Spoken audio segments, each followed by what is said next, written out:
Well, welcome everyone. I'm Alison from the Southern Cross Postgraduate Association. Today we're with Vic Brown and we're doing Postgrad Masterclass Interview Skills Workshop. So just a couple of things before we get started. We are recording and I'll post the recording up to the SCPA YouTube channel, and I'll put that link in the chat box for you. And also I encourage you to become a member of the Postgraduate Association. And in that way, we keep all these workshops going. So I'll post a few links in the chat box. But over to you, Beck. Thank you so much. Thank you. Good morning or afternoon, whatever point in time you happen to be listening to us, present and into the future. I'm just going to start with a welcome to country. I acknowledge and pay my deepest respects to the ancestors, elders, and descendants of the lands upon which we meet and study. I'm mindful that within and without the buildings, these lands always were and always will be Aboriginal land. So, welcome everyone. I am really happy to be here with you. Oh, we've got somebody else popping in, which is lovely.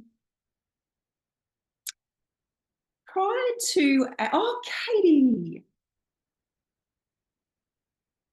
Prior to every workshop, I have a little think about coming in, you know, what we've talked about in previous weeks, and just a little reminder. This is the final workshop in a series of. This is our fourth workshop. I really encourage you to. I think Alison will be able to pop some links into the chat box. Encourage you to have a look at our previous three workshops. We're here. This is our last workshop for this year, for 2024. We will be back again next year, early. We're just discussing where that be. So, but please, I encourage you to have a look at our other workshops that we have run. So this is the final. If you have gotten to this stage, you are, I'd say in many cases, depending on how many people interview, 90% of the way.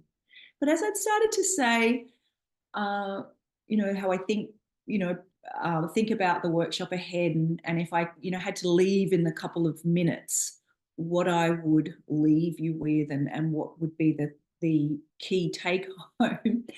And often I have a little chuckle to myself, because sometimes it's the most obvious, and it's a thing that we don't want to. And I talked about it in another workshop, the things that we don't want to hear, the things that we need to do. And if I had to leave right now, I would say prepare, and practice. And there's many more things that I'm going to share with you that may seem really obvious, but I was just sharing with Alison prior to this workshop that it is the thing I've done in a Zoom environment over the last couple of years, rounds and rounds of interview practice with so many amazing students that have done so well in the other stages. And after we have practiced and practiced, people transform. So the practice is absolute key. But to begin, I'm going to just outline the actual purpose of the interview, just so we can frame it. Of course, it's an opportunity for you to promote yourself. It's also an opportunity for the interviewer to learn about you. It seems really obvious. They have, to this point, they've got it. You are, as I said, 90% of the way. And what I mean by learn about you, in many ways, they're trying to, you know, reaffirm things that you have said in your cover letter, your resume, the selection criteria. But ultimately, they are actually looking to see how well you are going to fit within their team. And yes, they're going to, you know, ask you all those questions that we will move to. But what they are looking for is actually who you are and how those people in that team of theirs and themselves as their supervisor or the HR coordinator or a combination of whoever is in that, how you're all going to fit together and achieve those organizational goals. It's a chance for you to learn about the job and if it fits with your interests and values. And so remember, those that have come to the other workshops, one of the things that I have said really, really consistently is that prep work that you do in terms of looking for work where you are, where it aligns really well with your interests and your values, and not underselling yourself. And so when you go into the interview, you come in as equals. And so you are also, you're not, I've only had a couple of instances, in practice runs of students interviewing me, in the practice session, but you are an equal, and I see this with our postgraduate students, is that they often undersell themselves. It's your chance to go in there, you have a conversation together, you show up as you, and you are not below them, you are equal, and you want to know this is your future as well as it is theirs. They have needs within their organizations, but you have spent, years and years completing a PhD, or you've done, shorter postgrad, a diploma, masters, and it's your life too. So it is your chance to see if things that are important to you. I mean, you've obviously looked at the job advertisement and you've put the application. There's things about it that appeals to you, but you want to check that you like who they are, what they say. I mean, and there's a great likelihood if there's that, that you'll feel that connection. If that connection happens in that meeting, you're going to be a great, and you're likely to feel it. You're going to be a great match and a great team. It is also, you are a product, and I think that term there makes it sound,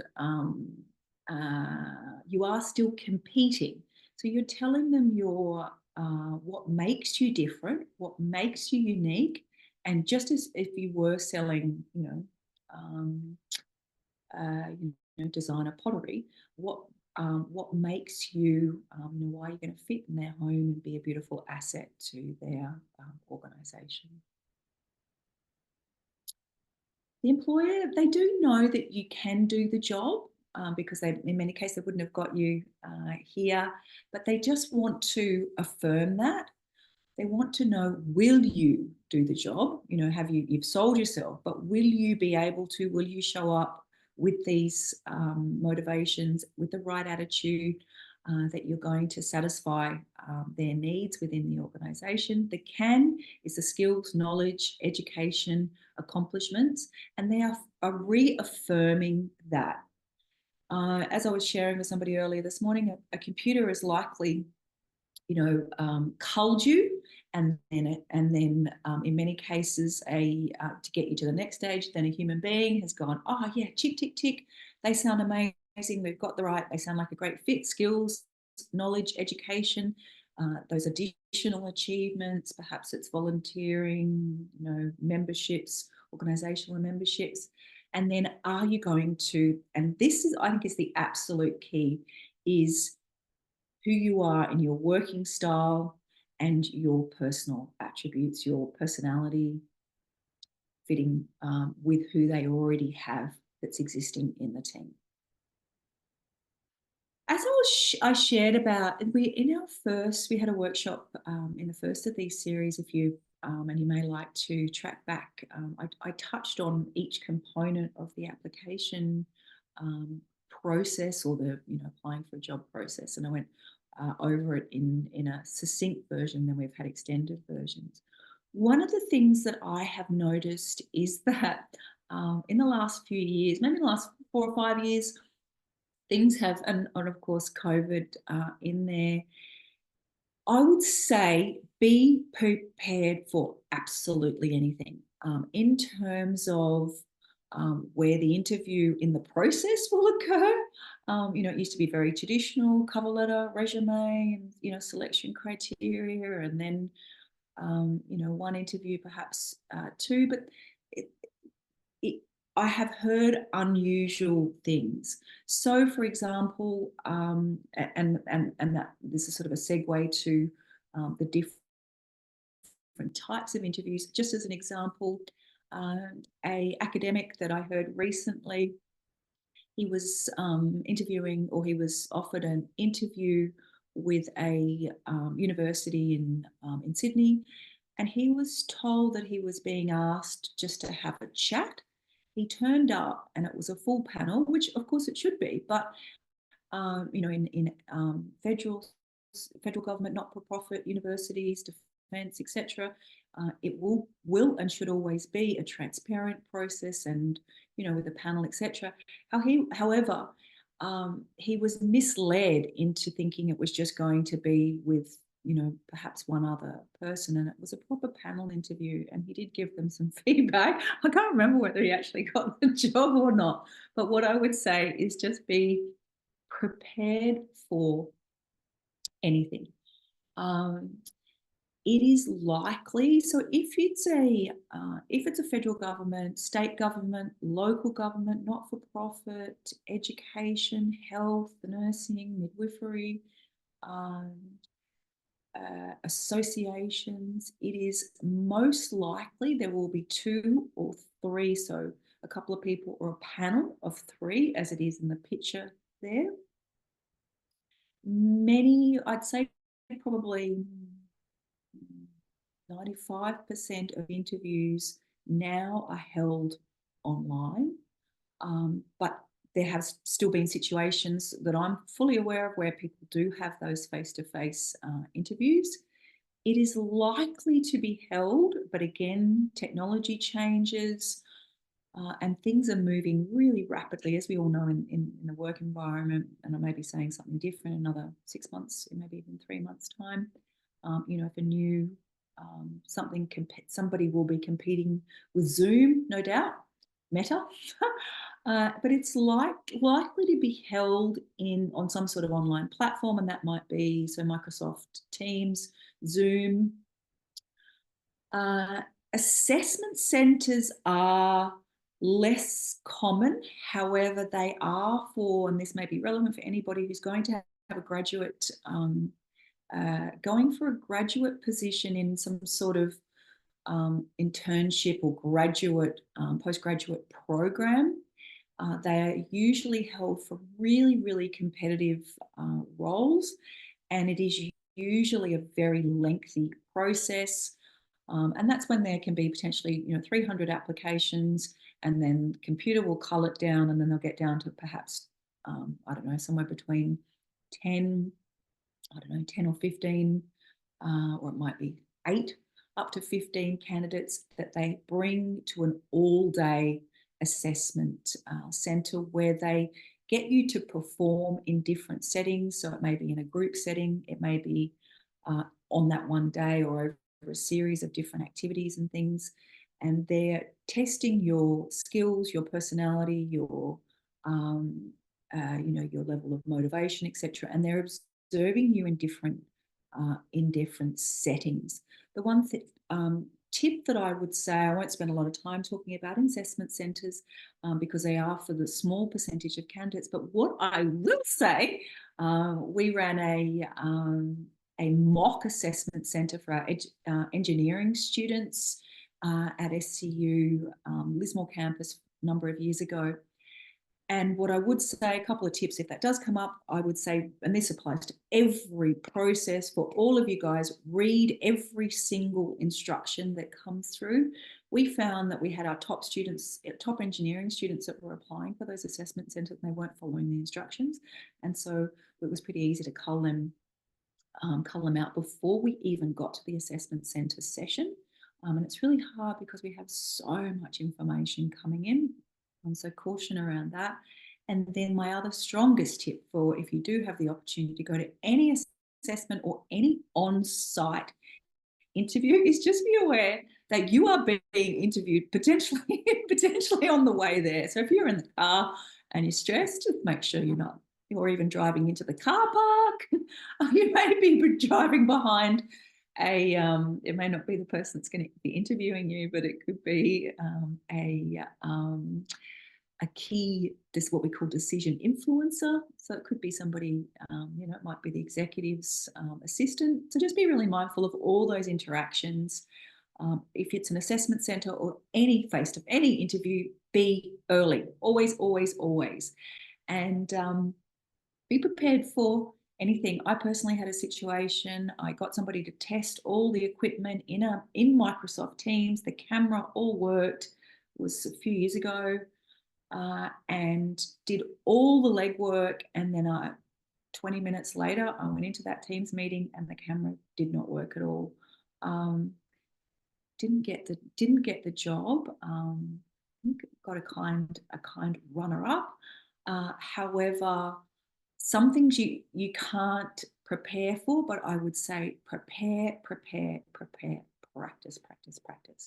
So back to here, panel interview. Video interview could be part of a culling process again. It could be where they send you a link and you've got, 20 minutes or 10 minutes or 5 minutes to answer a series of questions. Or on the other hand, it may be where you have to create a 10-minute video. That's becoming very common as a stage. So there's a couple of different ways that they use interviews. What I would say is for really competitive ones, I had a young man a few years ago with a video interview, and he was interviewing with one of the big five firms, and he was able, I think it was PwC, PricewaterhouseCoopers, and he was able, my suggestion to him was to Google PwC video interviews, and he was able to glean lots and lots of information online through other people's experiences of that video process for them. He got the job, and no doubt doing that legwork helped. He stayed there he's now he did that before he finished his study. And I'd encourage, if anybody is listening and they're in their final stages or even halfway through, is to, if you can, squeeze in a little bit of work now, and it will give you more and more practice for the final. He's now with New South Wales Water Department. I think it's state or federal. Anyway, but it was really helpful for him doing some additional research around the process for recruiting via those specific means. There are 5 main categories for interview questions. Why are you here? What can you do for us? What kind of person are you? What distinguishes you from other people we are interviewing you? And can I afford you? I'll just get the elephant out of the room in terms of that bottom one there. There may be, what recruiters are doing now is there can be like a quick 10-minute interview that happens prior to the main interview, another culling process. And what I have noticed recruiters do in that particular arena is sometimes they will talk money there. What I would say to you, because everybody wants to know these questions around money and being asked about money in the interview, a couple of things that you can find out, even if you apply on Seek, you can put the pay range in there and and so you can actually see, even if they don't talk about money in the job advertisement, you can see the pay range in where they've advertised. So if you put in your ideal pay range and then see where that job falls, if they haven't mentioned money. If they don't mention money at all in the any part of the application process until this point, I would try to do as much legwork as you can, but also it's a little bit of a red flag. And so just be cautious about that. Just because they haven't mentioned money at all it's not an entire red flag, but it is something to consider. In that pre-interview where they may call you and check, you've got, if you're in nursing, have you got your registration, or psychology and, APRA and those sorts of things, and working with children's check, and they may be just checking some of those. They may ask you about money in there. My recommendation around the money and where it comes up in your interview process, it can be an awkward scenario. What I would always suggest is know what the pay range is, and then don't go to the absolute top and price yourself out of the market, but do not undersell yourself either. Just because you say, they want, I don't know, 70,000, or the range is between 65 and 75. Don't go 65. That will not necessarily seal the deal. You don't need to undersell yourself, but you also don't need to say 78 or 75. You can say 73. You want to make sure that you show up respecting and honoring yourself in terms of your worth, and I'm not, you're worth more than $70,000, but I don't know what occupations, etc., that you go to.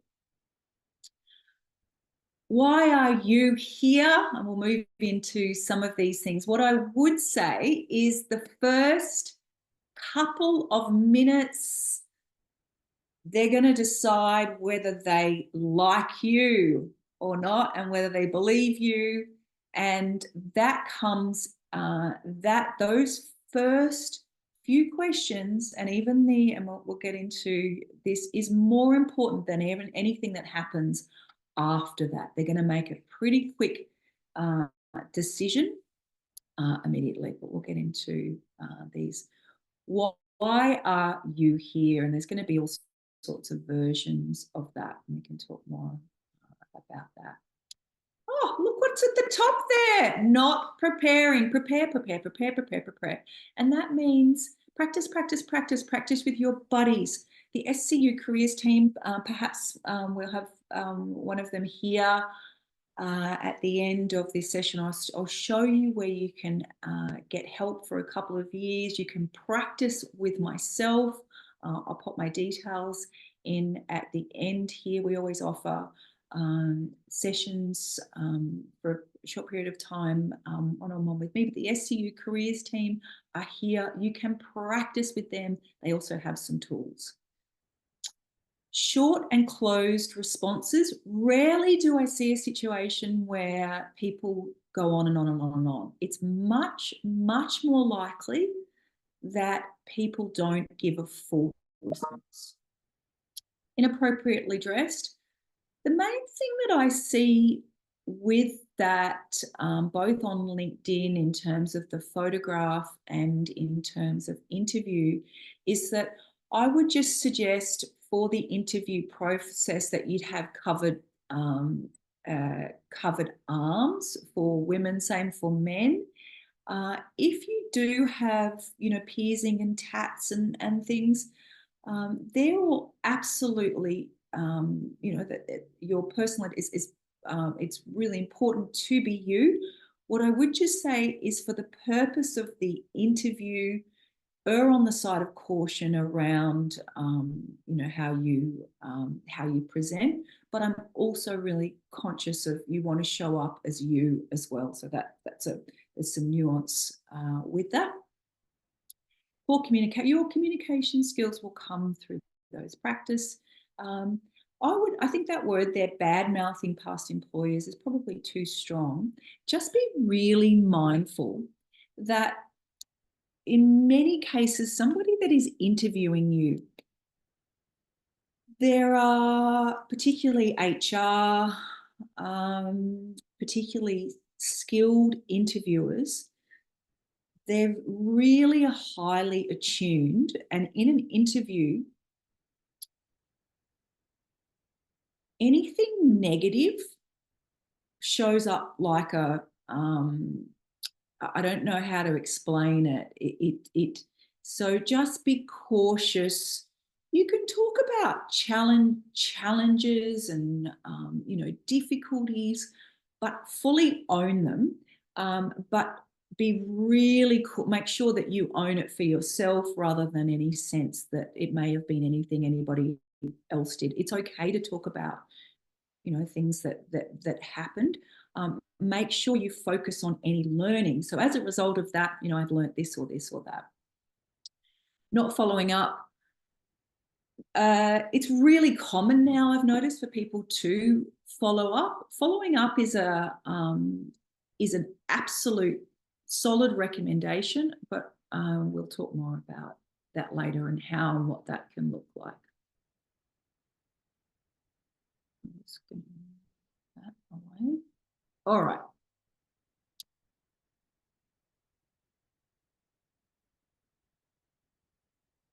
We've got a few little, I've got a couple of you guys here. Let's have a go. Is it better to be overdressed for an interview than underdressed? You can just type in the chat box there.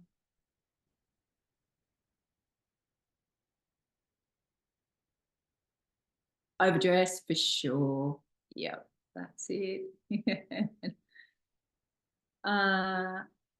Always, always, always. The first 90 seconds of interview largely impacts how successful you will be. I think I've given a bit of a spoiler alert on that one. Yeah. Is it better to talk about a technical area of weakness than a personality issue? True or false?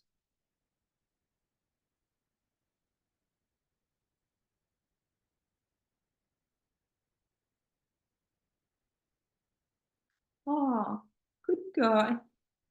That's right. Yeah, it's absolutely better to talk about a technical uh, area of weakness than a personality. So, as an example, someone I know recently had got a HR coordinator position, specifically as an HR coordinator after 25 years of owning her own business.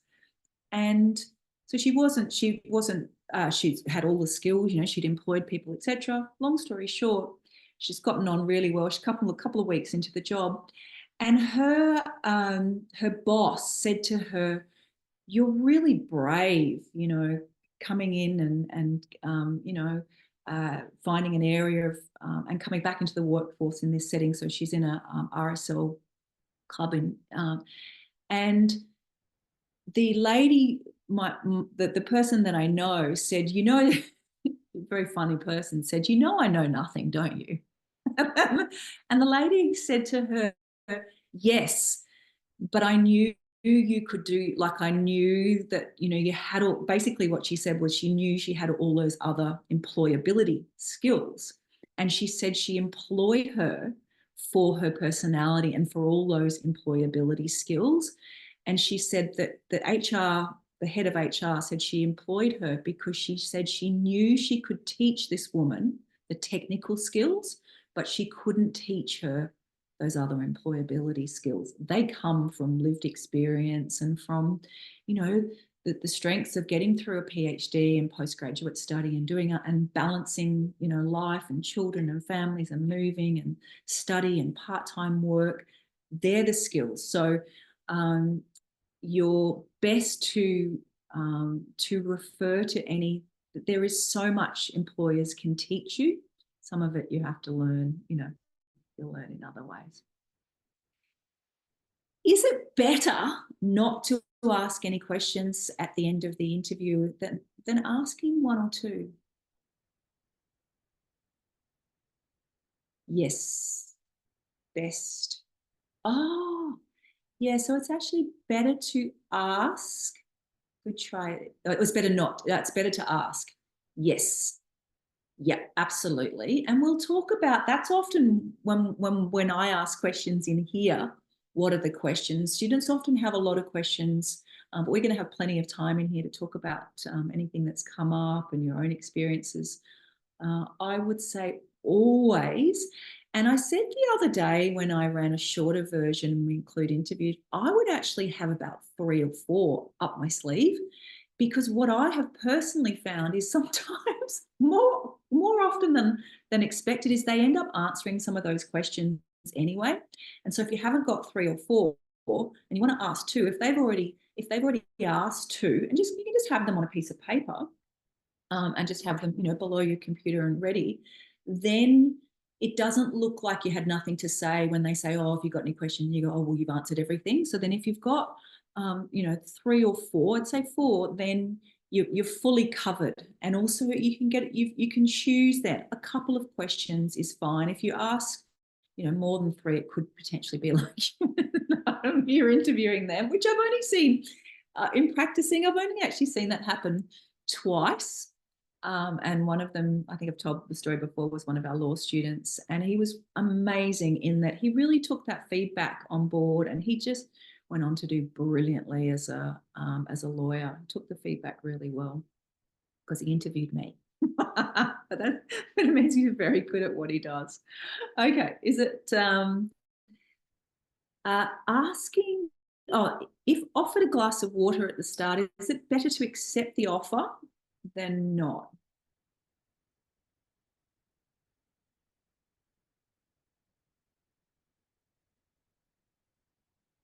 What do we think? Yes, absolutely. And we're a multicultural society here, and in many cultures, it's just you offered something, and it's polite to do so. Asking what the salary level is in the first interview is a good idea. True or false? That's it, Katie. Yeah. No. And that can be really tricky because when I've practiced this with students, undergraduate students, in all fairness, when this has come up many times, is when I ask them what they're going to ask, what would you like to ask the interviewer? Oh, sometimes 75% of the room will say money. And then the other 75 or 65, 75% will say like training. And of course, they're the training and development. Of course, they're the 2 things that we do really want to know. But unfortunately, they're not the thing.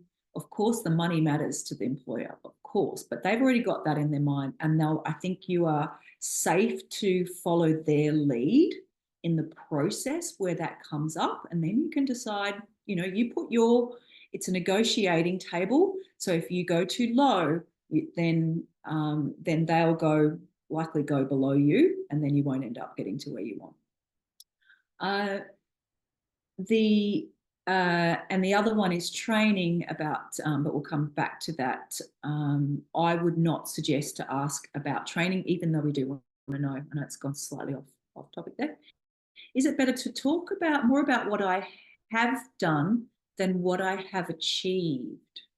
This is a really important one.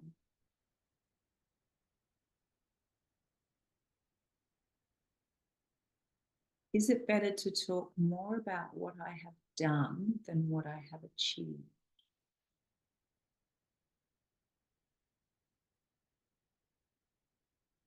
So you really want to focus on, in every component of, or every stage of the process, that's your cover letter, your resume, your LinkedIn, your selection criteria, and in the interview, you want to be focusing on the results of your work, so the achievements.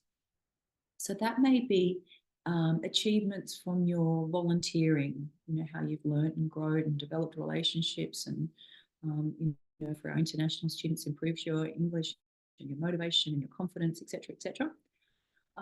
Rather than, many of our students have worked in hospitality. It might be, that you're required to, pack up after the end of each shift. They want to know how well you've packed up, how the results of your work. So it could be that you closed the shop down in a way, you had everything tidier and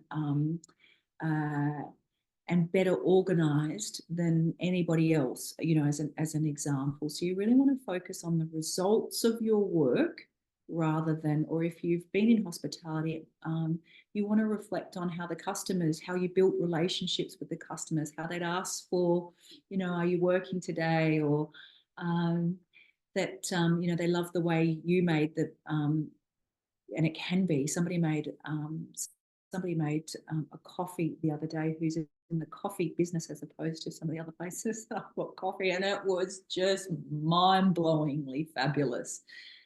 So you want to, and I told them how fabulous it was. So you want to talk about any feedback you're given, learning, results of your work. Is it generally a waste of time preparing for an interview? I think we've got that one covered. And interestingly enough, I do get that feedback that I've got jobs before without preparing. If you're listening to this, I commend you, and particularly those of you guys that have made the time to come live. I said to Alison that our enrollments are always the lowest in this, but what a shame to get 90% of the way there and then not give yourself the full best chance to achieve your goals. So it is absolutely prepare. I'm going to give you some suggestions of how to do that at the end. Sending a thank you. Yes, it is much more common. People have cottoned on to this, but I do have a story of a student a number of years ago who was in OT, and she went for her dream job. It was pediatrics, somewhere on the Gold Coast from memory, and she sent them a thank you letter, and they appreciated. Obviously, she wrote it, completely from her heart, and they gave the job to somebody else, but they wrote to her, and they had another position, and they said that they looked at her for that other position because of her writing that thank you letter. So I would always say, writing a thank you. Oh, hey, Rohit, lovely to see you. I would always say, send a thank you. It does no harm at all. I would send it fairly shortly afterwards.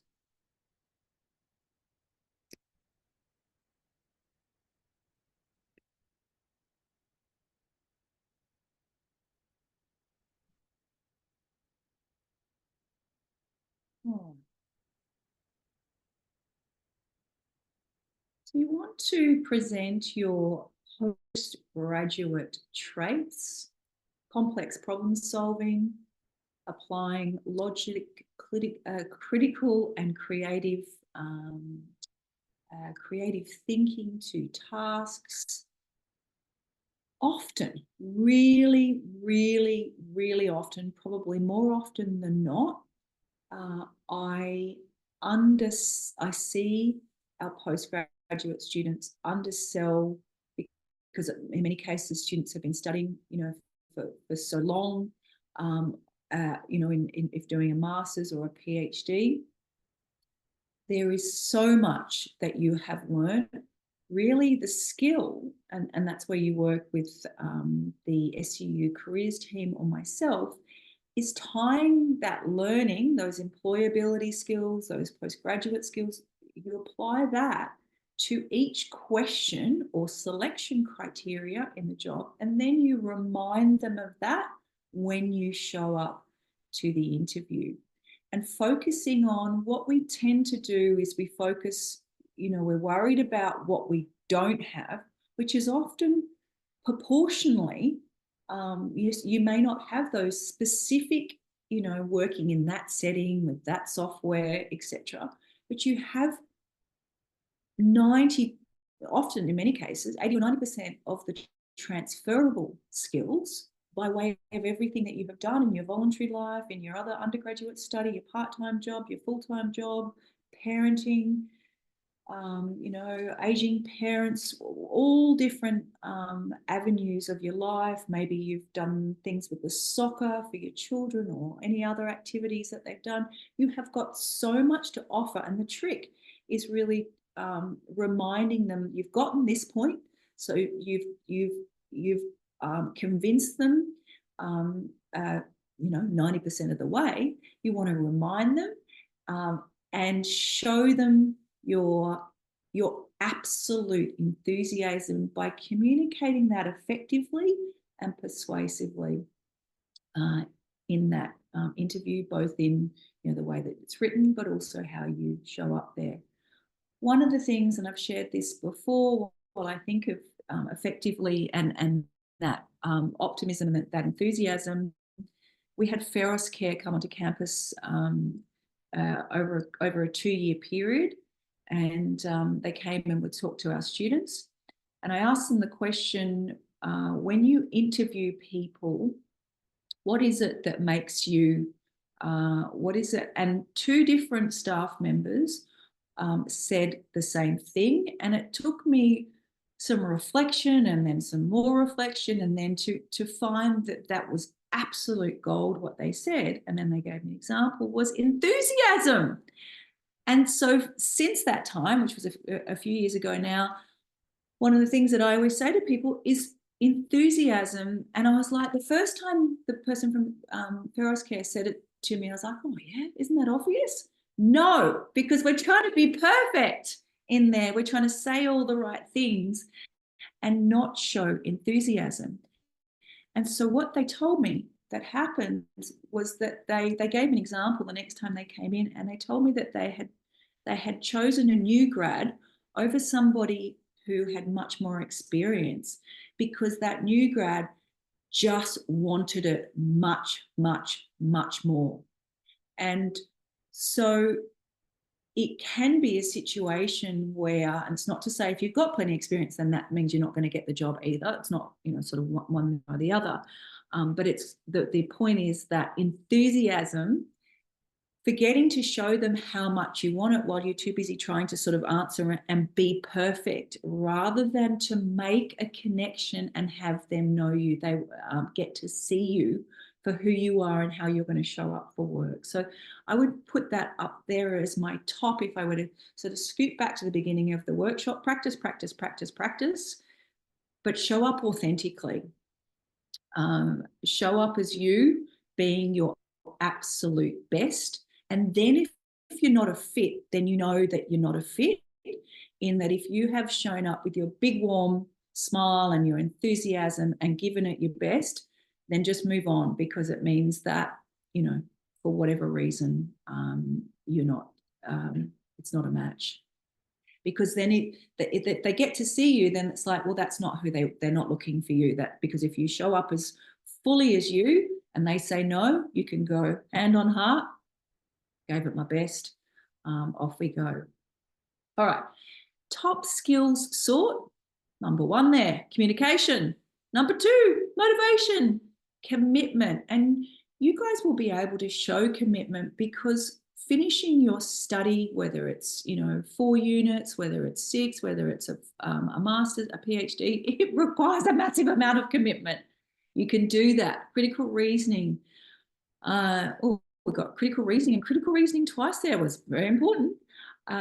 Your caliber of academic results, it's there as 4, but it doesn't mean, so if you haven't got a GPA of, I don't know, if you don't want to, if I'd say 5.5 for those sort of, doing, not doing a PhD, I would, out of 7, then it's not a one and all. I have seen plenty of students that I have come across over the years that have been much better in a work setting than academically. You're just drawing on your skills and you're reminding them. There are some professions where they want to know, of course, the emphasis is there, law, accounting, oddly enough. The emphasis tends to be there. However, in the case of something like accounting, where there is more, and law, actually, where there are increasingly skill shortages, it will become less and less. And there are so many skill shortages in Australia at the moment. Employment placement experience, and that is any practical experience. Your capacity to work in a team, that will come up in just about every if you've got to answer selection criteria, they'll ask you about your teamwork, probably your communication skills. If you're writing selection criteria, which I was chatting to someone briefly about this morning, you can tweak those, get a couple of examples, and then just every time, so you don't have to rewrite the whole thing over and over again. And you can rehash, you can get some examples and tweak them for each interview as well. your emotional intelligence, placements, extracurricular volunteering.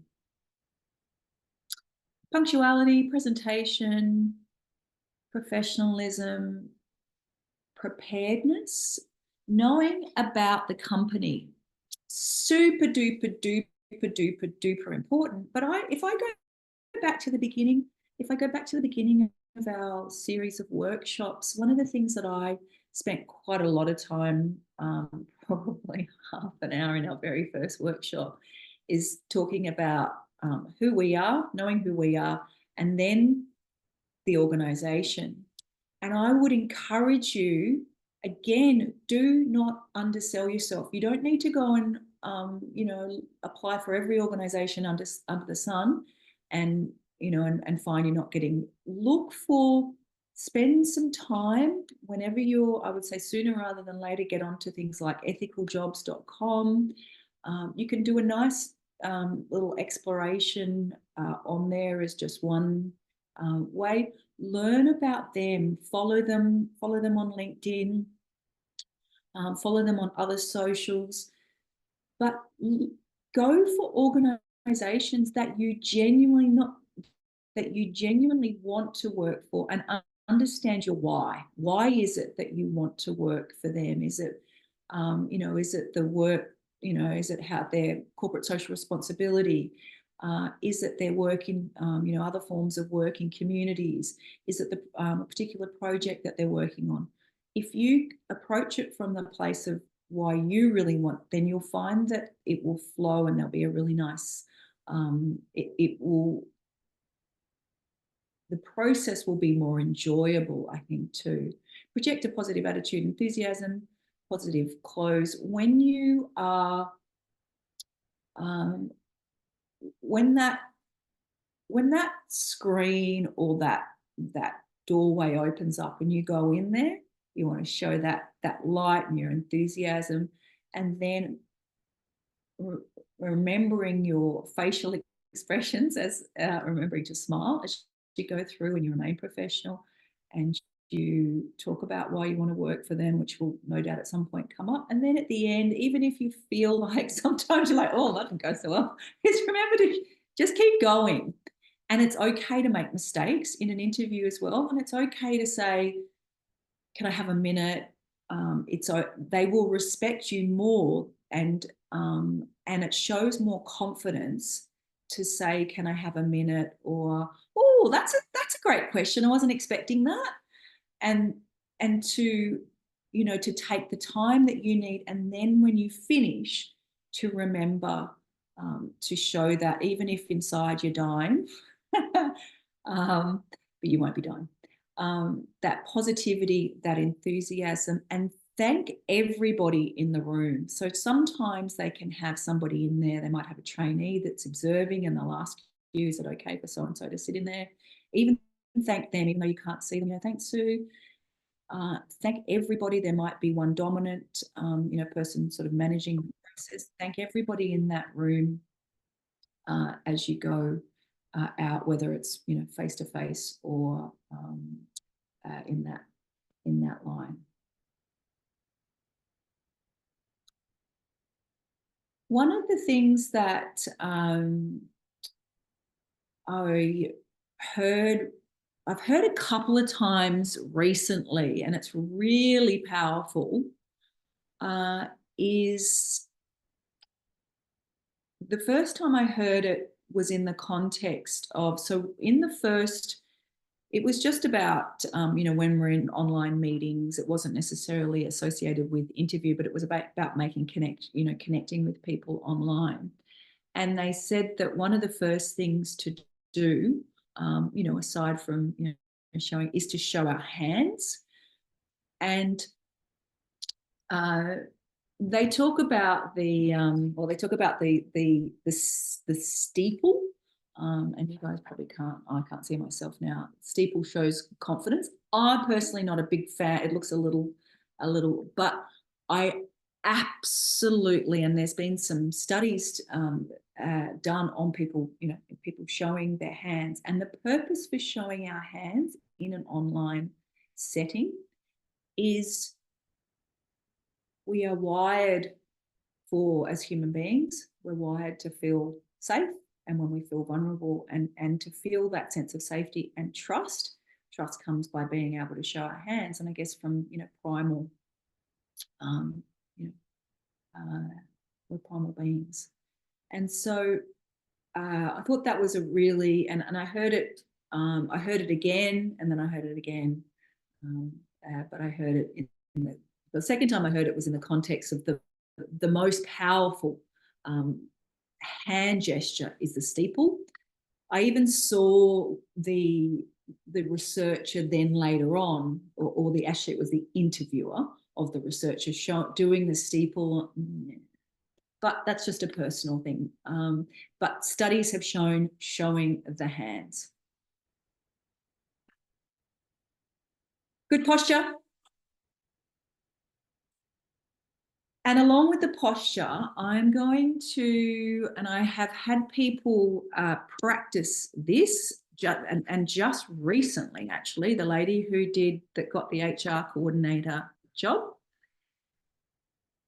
she didn't tell me at the time that she had done it, but it was, I don't know, a week ago. She said, oh, you know what? I did do the power pose. So Amy Cuddy is a researcher, and she is on, look her up on, you can look her up on YouTube. And I have done, I've shared this before, I have practiced her power moves myself. And I can think of, well, the lady the other day who didn't tell at the time practiced her power move, and she said afterwards, she said, I did my power poses. I was like, awesome. And Amy Cuddy's research has shown that it changes your I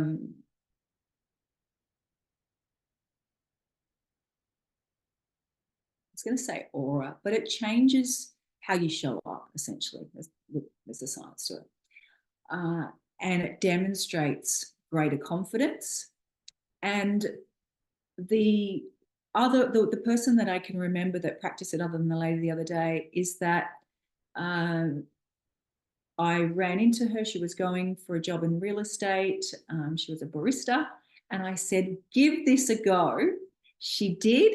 And then I ran into her again shortly after that. And she said, same thing. She said, you know what? I practiced the power pose.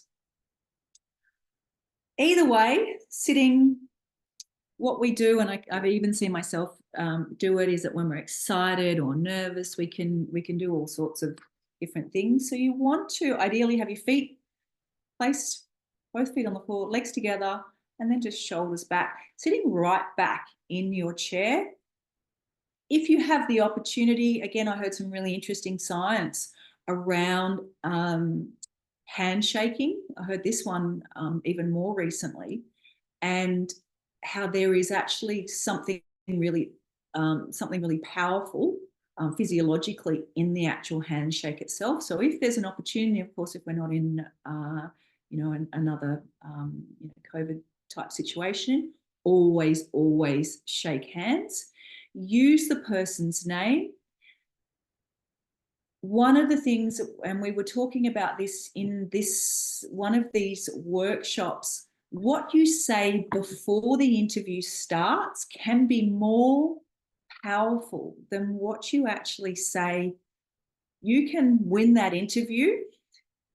You can win that interview before the interview starts. And that is 100% an opportunity for you. And so we had an example in here, and a student said to me, it's in the recordings a couple of weeks back, I think. She said to me, or we may have turned it off, but she said that one of the things that she was frightened about with the interview was, what to say before it started. And I just said to her, show that enthusiasm, show interest in them and who they are, and what you can ask them, they'll ask you, and then just show that interest back. But you can comment. So, for example, I just shared that recently, somebody I was in a meeting with had she had a really beautiful background, and it looked like she was on the, on the coast of Victoria. So I just commented, and then that just lightened it wasn't an interview, but it lightened up the mood for the meeting to come. You can comment on, I mean, you just don't want it to be trite, but if there's something that, something that strikes you, you can talk about this, look for safe topics. They'll lead that. But feel free to just be yourself, as though you're sort of sitting somewhere and you're stuck in a lift together or something, because you're likely to be waiting for somebody else to join. Not what happens in an online setting, and also in a face-to-face setting, is that not everybody's there initially, but that's your chance to show you before before the interview kicks off. And literally just, we don't have to be, I'm all arms and, but when the next person comes in, show that excitement and that enthusiasm for them to join, because when we're frightened, we close down. So see if you can go the other way and open up, and imagine it's someone you're really excited to have in the room. As opposed to, oh my God, in comes the boss or the executive or whoever it is. Be there always, always, always. Over the years, I've had and you probably go, we've all been Zooming now, all sorts of random things happen. I shared my own story of the camera not working even after practicing it, and I'm in the business.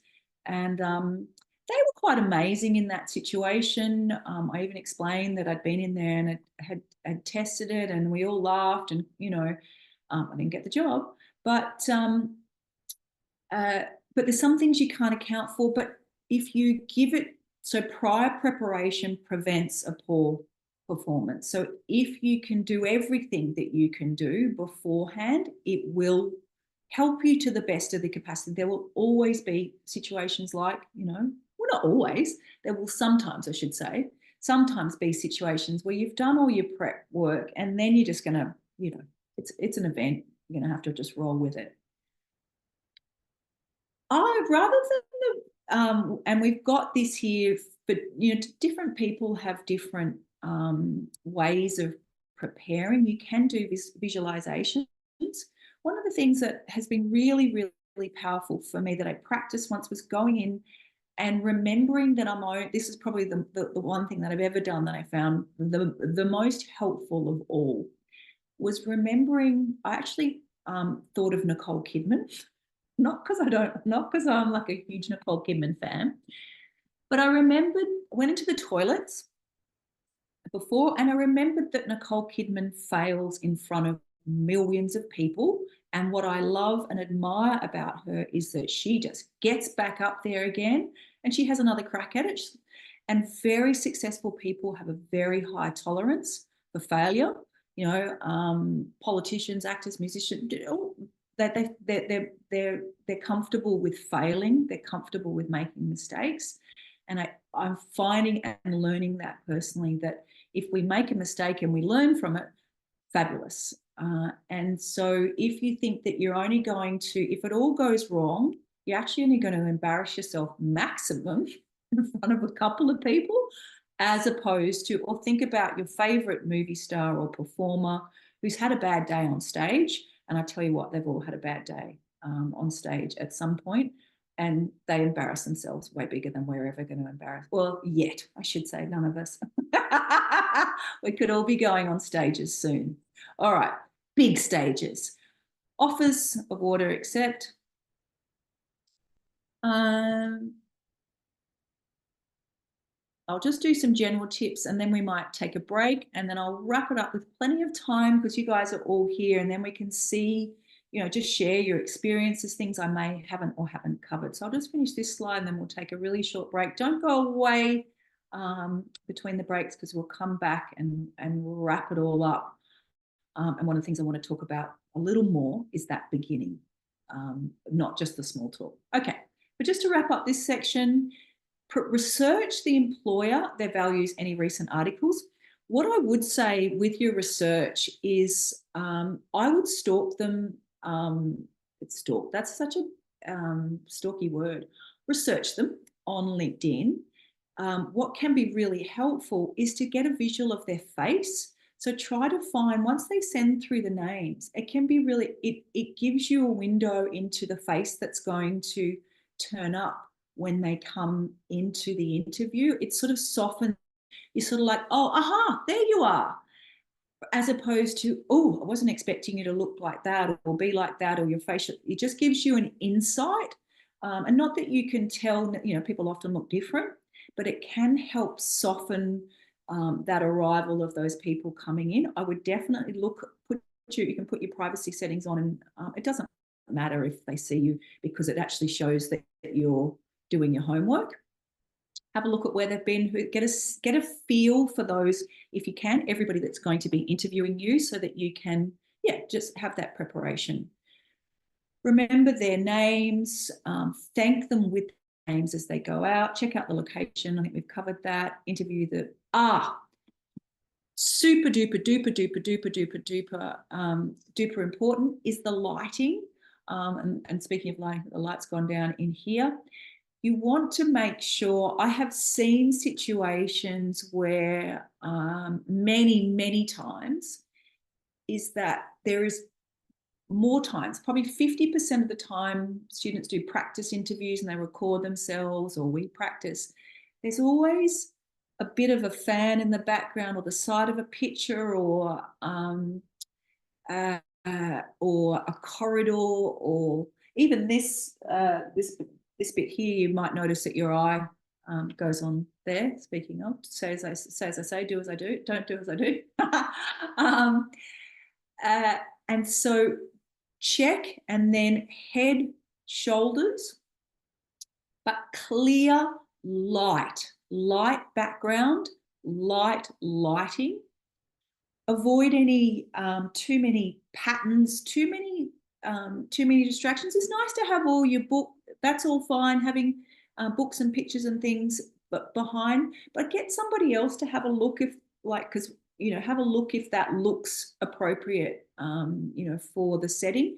Pictures and things are beautiful, but I'd keep it fairly neutral in terms of, if you like, I don't know, particular, I keep it as relatively neutral so it's not too distracting for the interview. Check your sound, lighting, and your camera. Review advertisement. Your selection criteria, if it is a a government, local, for many of you guys, there will be selection criteria. They're going to ask you, in many cases, questions associated more broadly with your selection criteria responses. What I do is get a big A4 and lots of bubbles, and I just brainstorm it all, but get feedback from your buddies, your supervisors, your mentors, your partner, your grandma, other people you've worked with. They're amazing because they'll remember things that you have forgotten. What will you wear? What I would suggest is dress up rather than down. If you're going onto site, I would go and have a look on their website, have a look at wherever you can see what everybody else wears to work. And then just make sure you dress for just a step above that. Practice. And we'll talk about the tools at the end. All right, let's take 5, and then we'll come back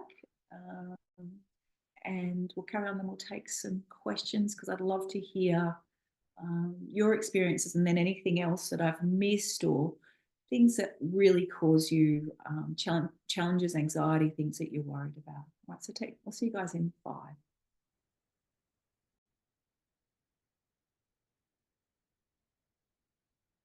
Ways to stand out. Being memorable for the right reasons. And what is your point of difference, and how are you unique?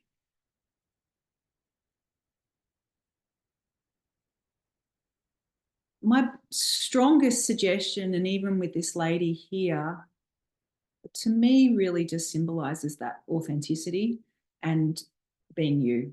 And if you, as I said, if you show up as you do your best shot, then that is how you're going to make that connection with your staff and your potential employees. So stories, and one of my colleagues, she actually said that she called it, what did she call it? Having a conversation. And I think that that is probably one of the most powerful things that I have ever heard. And I remember it, she's a career practitioner. And what I loved about that is when you have a conversation with someone, you come in together as equals. And when you come in as an equal, you're not coming from that place of fear, and you're coming to learn and coming from a place of curiosity. But when we come in as equals, then you come in with that worthiness of, I'm here to, you come in with humility. I'm here to check you out and you're here to check me out. But we're here to check each other out to see if this working relationship is going to be something that is going to be mutually beneficial for us. And I cannot express how powerful for me as a practitioner, hearing her describe the interview process as being a conversation, because I found it then helpful when I talk to students to try to take some of the power out of it, power in terms of give that some of that power back to you, that we're here to have a conversation and to tell stories. And people love stories. Stories are what connects us, as it hears, and it provides common ground, and it lets us, understand each other, and the oldest form of human connection and communication. And connection is what you want to make. The connection that you make with the employer is going to be more powerful than you trying to sort of give them all your best technical skills. What I have seen, there was a period where we used to do these back-to-back interviews as our nursing and midwifery students were preparing to go to New South Wales Health, Queensland Health, and the best students would come over and over and over again. And what they were great at was giving me their examples, their selection criteria, and all of the wonderful examples of what they had done on their placement. But where they really needed to improve was to, when they first came in, is to make those first questions are the hardest ones, where they say, how's your day? Tell us a little bit about yourself. The tell me about yourself one was the question above everything that I saw. And I know we all hate it. Everyone, tell us about yourself. Well, which bit would you like to hear? Oh, I woke up on the wrong side of the bed, etc. And when you tell me about yourself, it's called an elevator. We can commonly call it an elevator story, but it's your chance to tell them really who you are, what you're about, and what you want to achieve, and really why. What is your why? Why are you here? And that's where you really want to make sure that you're applying for jobs. The process will be much quicker for you if you slow it down and get really clear about why you want to work there, because then it will be so natural that when you show up, your why becomes really obvious. They're working in this particular research, or they've got this technology, they're working on this project, they've had wins in this field, they've got a partnership with so-and-so. Then it becomes really natural, because they can see your why. And when your whys are the same, then it will become much more natural. So you're going to have, many of you will complete a selection criteria as part of the application process, and you're going to possibly affirm some of those examples, that they might refer to, ask you something. You can use those examples or other examples. I'd suggest, they may or may not remember or have your application in front of you, but the STAR model is, and it's got an L as well now, which is for learning, optional. The STAR has been around forever. Where were you working? What were you required to do? What actions did you take? What was the result of your work? So any examples, you increased productivity, you got great grades, you had a happy customer, you built a relationship with a stakeholder, you solved a problem, you built a new anything, repeat customers, save the company money. That's what they want to hear.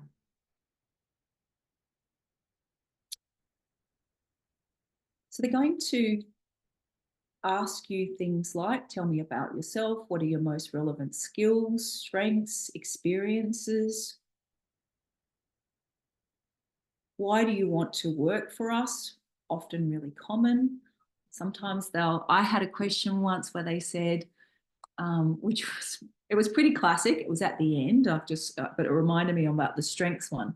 And he said, what question were you most afraid that I'd ask? And then I said, oh, the strengths and weaknesses one. And then he goes, tell me. And I chuckled. And it was, oh, fine, we got that job. All right. So past things from the past, present, why do you want to work for us? And the future, where are you heading? And that can all be part of your own, that one of those initial icebreaker questions. But get clear for you. What skills do you have from your studies, from your part-time work, from your volunteering, parenting, other volunteering things that you do with other areas of your life, your sporting activities, your hobbies, other interests, etc. Present, why do you want to work for this employer? Again, it becomes much easier when you know, why do I want to work for them? Ask yourself, why do I want to work for them? And then take the money aside and take the training aside, and then get clear about why you want to work for them. Then it will be easy for you to write that cover letter, really easy for you to show up to the interview, because then you know, I love what you're doing with this. I love what you're doing with that. And they'll believe you because it will be the truth. Future in the role aligns with your future, etc. You want to focus wherever you can the results of everything that you have done. So again, you could do a mind map of everything you've achieved at, your voluntary, your PhD, any papers you've written, any other research, any other projects, any feedback from your supervisors, of whatever supervisors they may be, your undergraduate degree, any sports, any hobbies, any other things that you're working on in your life. The SCU Careers team has a series of amazing resources. For those of you that are still students but you've graduated or are graduating, you can still access the SCU Careers service for 2 years after you graduate. And that's something that's not commonly known. So please, you might find you get into a role for 6 months and then things change, you need to relocate, for family or what have you. The team are there to help. Interview 360. Susie's not here with us today, but their team have set up where you can different professions and they give you series of questions. They may not be the exact, in your area of your specialty within, health or what have you, but great fun and great way to get much more comfortable. I would say practice, practice, practice, practice, practice. The SCU Careers team, if I know there's a few of you guys here that haven't been at the others, massive plug for them in that team. Many of them are practicing interviews. The team are trained just as I am in terms of being able to give you that really constructive feedback. But I would have multiple, get a family member, get a colleague, somebody else that's perhaps going to be graduating soon, and then get different perspectives on it, multi-pronged approach, but also use they've got some amazing resume samples. They've also got job opportunities that are there. Also, SCU alumni are amazing resource for you. Join the LinkedIn. And now we've got plenty of time. Let me answer your questions. Hello, Kate. Hi, how are you? Good, I'm good. Was that helpful? Very helpful.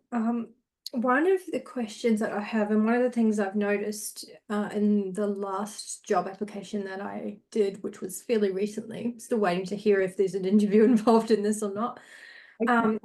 I noticed it's very values-based now, that they want to know how do you demonstrate the values? Do you have any tips on how to answer those kinds of questions? Yeah. So things like New South Wales Health, yeah, their core value, yeah. Queensland Health particularly, yeah. Yeah. I would think about, so the first thing I would say is to get super duper comfortable with exactly what, and they will say, you will find out what their values are, and then think about, you're a current or former nurse or ongoing nurse, is that right? Yes.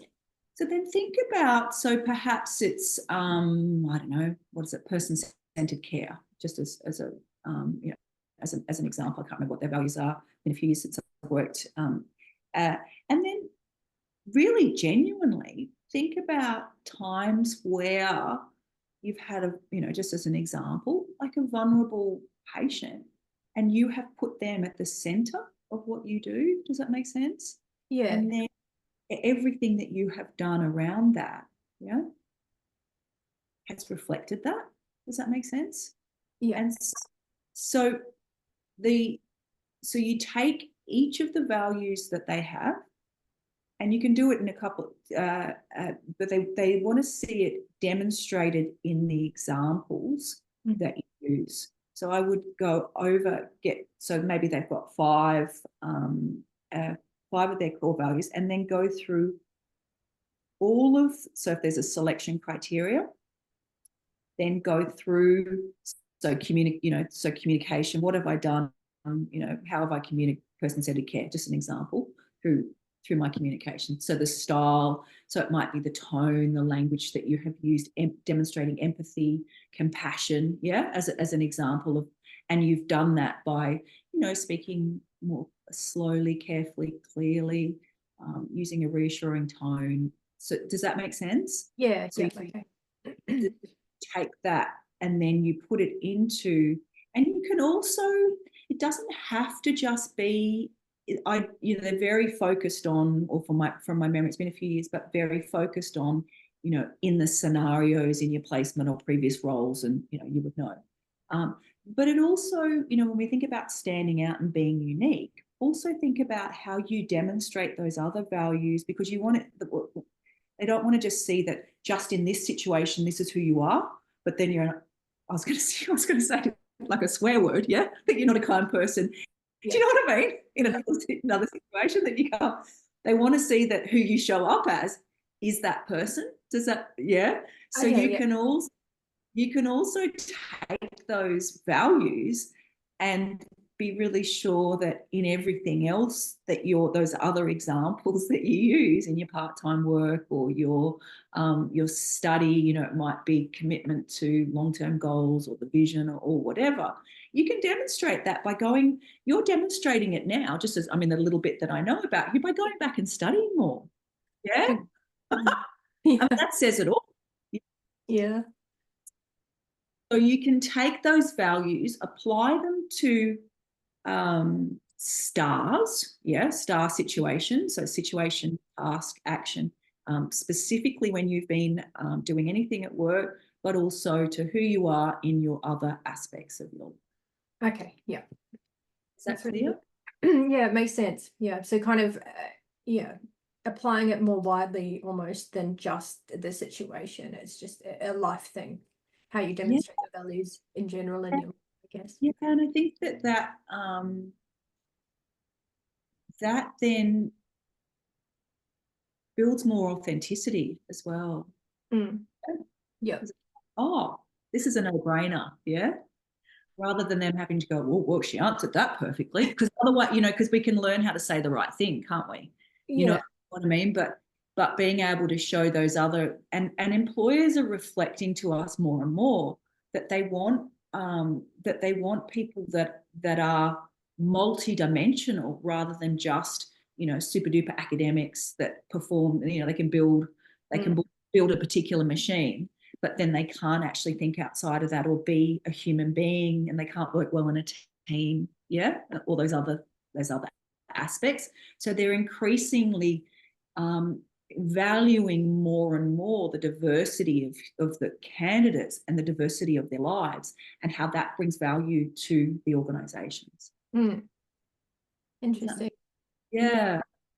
One of the things I find interesting with, particularly with the job that I have applied for, I've actually worked there before, so they do know me, and it's almost, I don't know if it's harder, but you know, you go for an interview and you already know the people and they already know you, so it's really strange kind of trying to answer those kinds of questions when I'm like, you guys know this. Yeah. That's a unique scenario. How does it feel best for you to show up in that situation? How does it feel most natural? Well, I'll just go in there and be myself anyway because they know me. But yeah, it's really strange. Just even to like, they asked me. I had another interview recently in the same situation, and I've applied again for a different position in the same place. But yeah, you kind of go to the interview and they're like, "Oh, hi, how are you?" and give you a big hug, and you're like, "Okay, this is unusual for an interview kind of situation." All right. Yeah, and then they ask you questions about, like, I got asked something about a scenario, and it's kind of like, you guys, you already know it. I suppose you're just trying to work out what they're wanting, like the key words, or yeah, it's really odd knowing that they know you and stuff. Yeah. Can I chip in something there, Kate? Yeah, I was just going to say just one thing. The only one thing I would say is that they have criteria, and so even though they know that you could be the person for the job, what I would say is that they still need to see, for transparency processes, they still need to have you show up fully and answer everything fully, because you're being assessed. So even though they know everything about you, you're being assessed against the other candidates. Yeah. So they're not allowed to carry in any bias of, we already, by law, they're not allowed to carry in any bias. So what I would say, if that is that just put that aside and just give them 100%, even though. And I'll pass it over to Alison. Does that make sense? I was just going to say exactly the same thing. Yeah. They have to show that they're transparent in their processes. So, you know, that you and they have to put your past behind and just treat the whole thing afresh. And even if they ask questions about you and your background that they already know, you just got to pretend they don't know and just tell them, you know, so because they can't be seen to have bias or be nepotistic, or we're going to hire her because we know her. So transparency, exactly what Beck said, really. Yeah. No, that makes sense. It makes it awkward for everybody, but I just maybe just give them a big hug and then give it your best. Yeah, absolutely. It's fun in some ways. Well, I love that. And I think and how lucky, you can look at it from how lucky that you just got to bring it home, and like Alison says, just follow, you follow protocol, and you can have a little giggle afterwards. Yeah. What a privilege. Isn't that lovely? Because they never want to be accused of, favoritism. Yeah, absolutely. Or that they didn't follow their own processes. Do you know what I mean? Yeah. Yeah. Got it. And I think that, so what that will mean for you is perhaps will be fully answering the questions as opposed to just half answering them, knowing that they know the end of that story. Yeah. So is the go all the way through the star. You know, when I was in this role, this happened. Chuckle to yourself. And then give them the example of how you were amazing. So then it's just like, oh, tickety boo. Yep. Say those big words. Yeah. All the key words. Yep. Because I think they score. Knock them out. You like get a score, and then if you do better than everyone else, then you get the job. As far as I know, yeah. And that's how it is. That's the reality. I mean, they'll have different, but just like Alison says, that they have to by law. I mean, we know every day of the week that, you know, it doesn't quite go like that, yeah. But if they are audited, they have to be able to show that, you know, you've all performed. Yeah. What else? Katie, Rosa, hello. I had another question back, which you kind of mentioned, the strengths and weaknesses question that can come up a lot. I always struggle with the weaknesses part, because obviously, like you say, you don't want to sell yourself short and, you know, give them some massive weakness, and then they're like, oh, yeah, okay, no thanks. But you also, I feel like, don't want to go too much the other way and say a weakness that like is kind of not really a weakness and just trying to, you know, avoid the question. So do you have any tips for how you'd answer that kind of, because that is a scary one when that comes up? So the general rule always in terms of answering a weakness question is to talk about how you're turning it in, how you know it's a weakness, because it's normal for us to have weaknesses. Talk about how you're aware of it and what you're specifically doing to improve it. Yeah. And then just run that weakness by a couple of people beforehand to check that it's an appropriate weakness for the setting and the, you know, that you're not, I don't know, you're telling them something that, oh, no, there's no coming back from that. But don't worry, I'm working on it. Yeah. You know what I mean? Yeah. So just toss the weakness around with a few people, but come up with some very specific tangibles about how that your awareness around it and what you're specifically doing. Yeah. And then and just remember that it's a normal, you know, it's a normal, we're human beings. And I think it's, you know, with that whole perfection component in there, what I have seen is that it's not the perfection of answering the responses that gets you the perfect result. It's the human and that vulnerability, but balanced with that confidence, you know, that vulnerability is confidence that gets that connection to them. And it's okay to make mistakes in there as well, or to say, oh, I wasn't expecting that.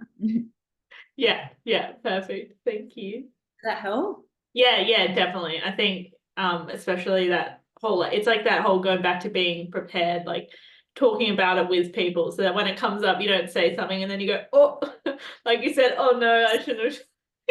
Oh, what have I done? You're trying to talk yourself out of it, like, oh, but it's fine. Like, so yeah, I think definitely like it's something to be prepared for and talk about with people. Yeah.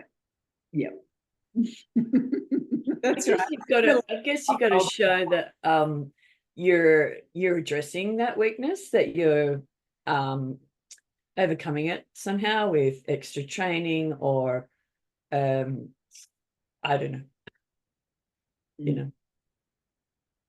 Yeah.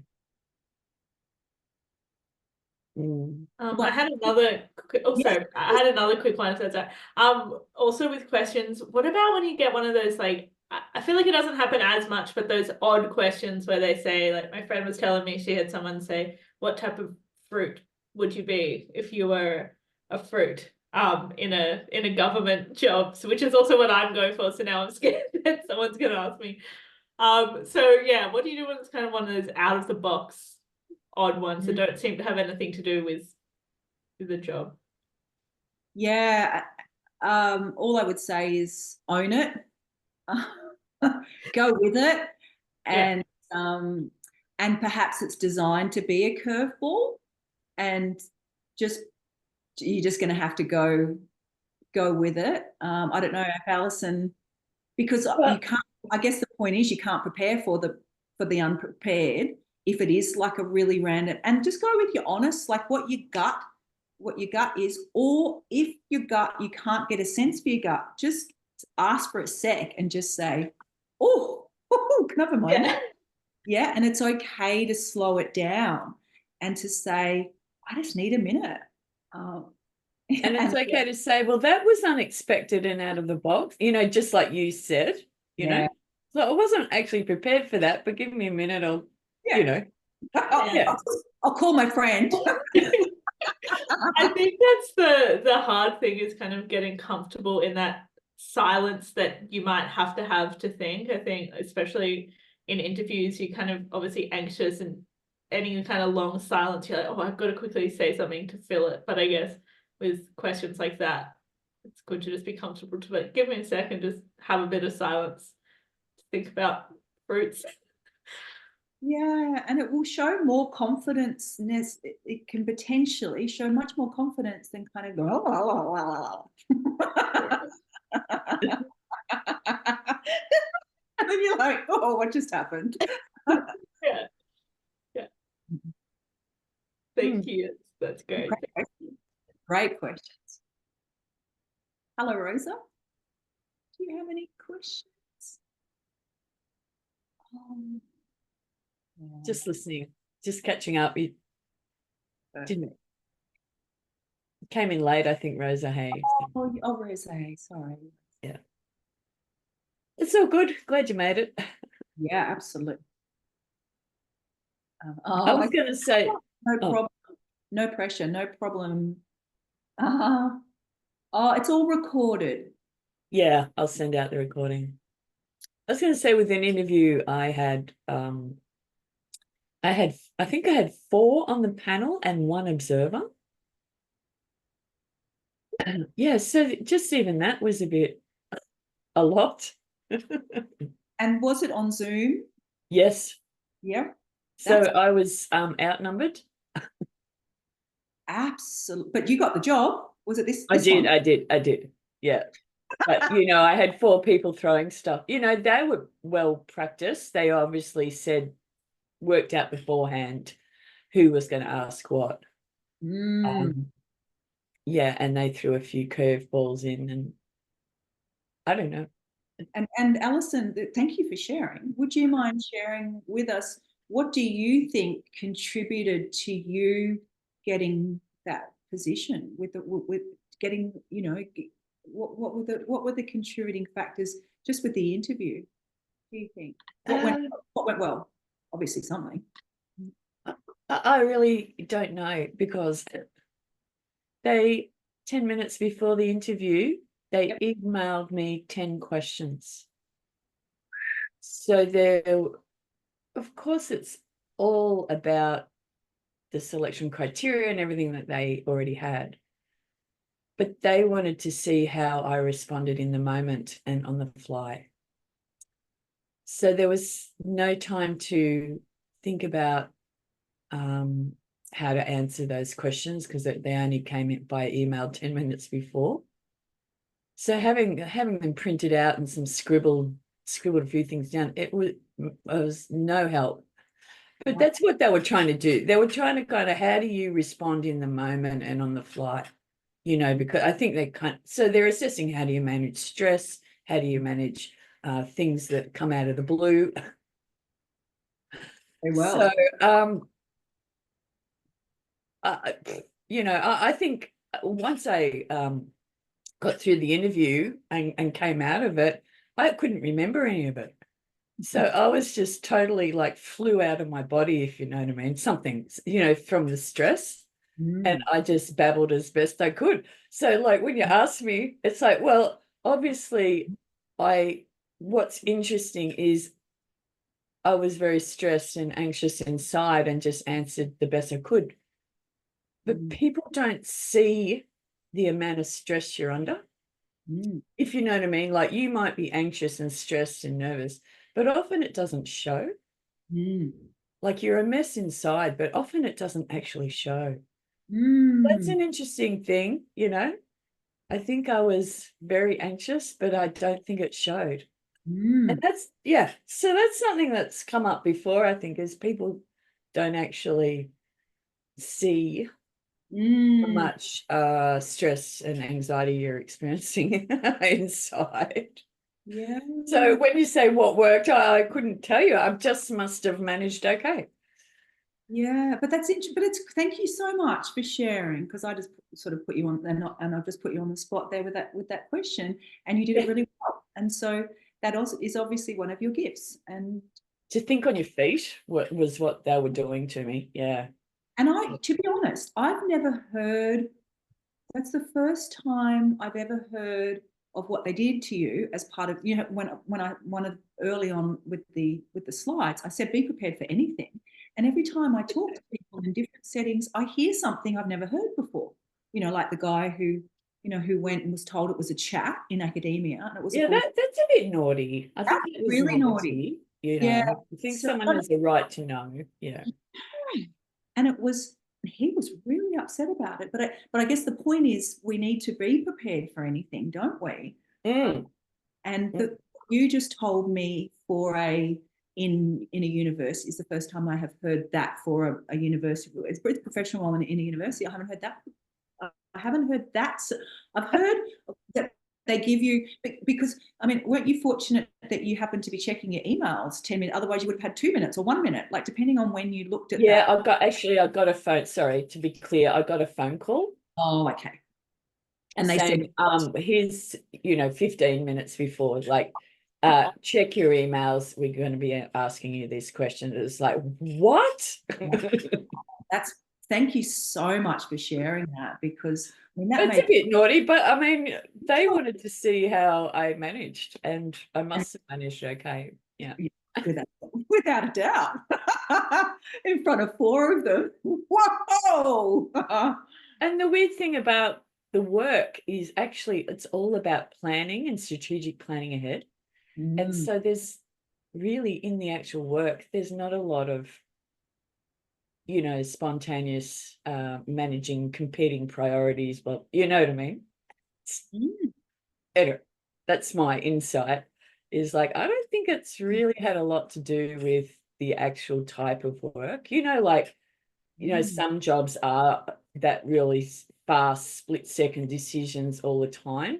And if the job was like that, I could understand their style of interview. Yeah, and that's interesting, because it kind of almost goes against some of the things that I've shared in terms of the values, and then looking for you to be able to do the job. But it also feeds back to what I said in terms of be prepared for anything. Yeah. I mean, you can prepare it as best you can through all the, you know, the normal processes, but then just be open to this could roll, you know, like the scenario where I told you that the camera, I'd had somebody in there, we're in this on the right platform, we checked it, my camera, everything was working. And then I was like, wow, haven't been here before. I'm in the business. And I actually fell about laughing, because I said, I'm in the business of this. And they laughed, and we all got through it. But, you know, I think they did actually say, well done, runner up. But, you know, but also I've started to think a little bit more with this process of, you know, a little bit more, how do I put it? Not sounding like it, not like a hippie, but, you know, if it is a little bit, you know, if it's meant, there's another path for you, you know, that if you put 100% in and you show up and something goes wrong or pear-shaped or unexpected and you don't get it, it means you're meant to be somewhere else, because you'd get it, wouldn't you? It's very philosophical. Yeah. That's right. That's true. Because if you show up, you put in the work, and then you let go of what's going to happen. You show up for your then that's all you can actually do, isn't it? Yeah. But 100%, and then the rest of it, like where they send you, or these guys will probably get. Please share. I'll put my email address in here, that if anything, I would love to hear, and if anybody wants to meet with me, we've got a few sessions available. Please, love, if anything does come up that you think would be helpful for us to share with our other students, if you have any other experiences. So it's beckbrowncareers@gmail.com. Love to hear how the world goes, how the world goes around. And also, if you have any the successes that you have, we love to hear. Oh, thank you. We love to hear about those as well. And also, so a plug for the SCU careers team. They're there all the time. I'm here off the back of each of these sessions. You can always, you can always reach out to me. The SCU, the girls that they've got Coffs Harbour, Lismore, and the Gold Coast. They also do, and they do all the things that I do as well. So you've got. And also, if you do finish up and you find, you've got your 12 months in, you can always come back and use those services as well. And great teams of people. So, we are all here to help. Any last questions or comments before we wrap up, while we've still got Beck with us?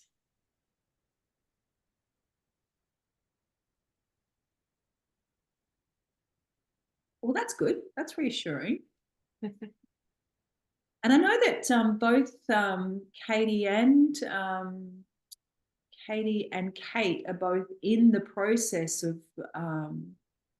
actually I'm not sure where Rosa's in the process at the moment. So that's lovely to be sort of right in the midst of it with you guys. But also really encouraging. It means that your applications, whatever you've been sending, you're 90% of the way through the process in terms of, which is a really exciting place to be in terms of the whole process. So. Well, good luck, everyone. Yes, and keep in touch. Let us know how you go, and we'll see. We'll be back. We were just talking probably February next year. Hard to believe. Alice and I are wrapping. We're wrapping. We're going on vacation. We're wrapping the year up in the end of September. in our minds, aren't we? Going on vacation. Only as far as careers workshops go. There's other workshops going. But